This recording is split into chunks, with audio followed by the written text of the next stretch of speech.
cambierò il tappo. Poi non s'affoga la sua, sentite che la mia moriva. Quando avevo bisogno, quando gli chiedevo del gas non ne avevo più. Puta!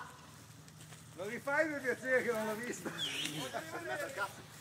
po' sì. Tu dimmi tranquillo. Al centro! Quando sali! L'ho fatto io.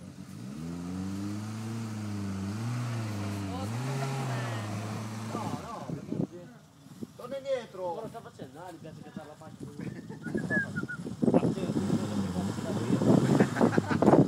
No, con te diciamo delle parolacce. Come solito.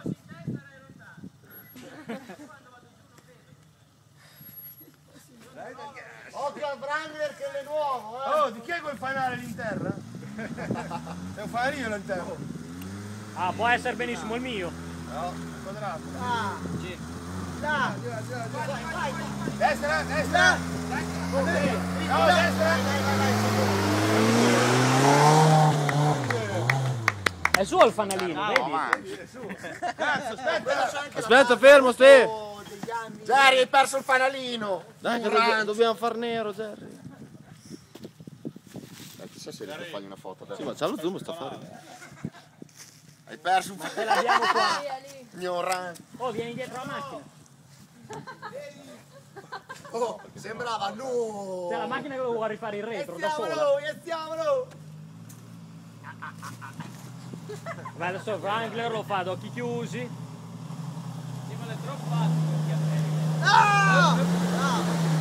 Oh, andiamo su! Dai, Ste, non è stato neanche molto spettacolare. Niente. Dai, andiamo. Dove va Ste? Arrivo! Rifà perché fa le sue manie.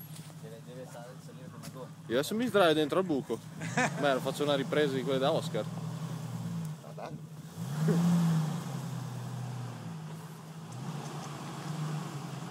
Dentro vuol salire. Ah, tu? Al contrario!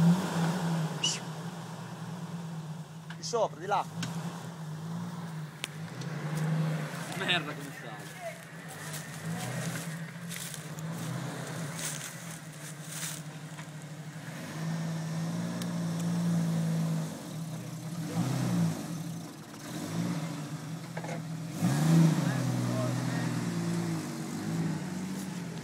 Non c'è gusto.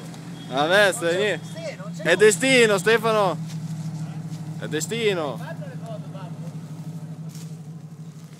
Oh, l'hai recuperato? No. Forse di 1 millimetro o 2.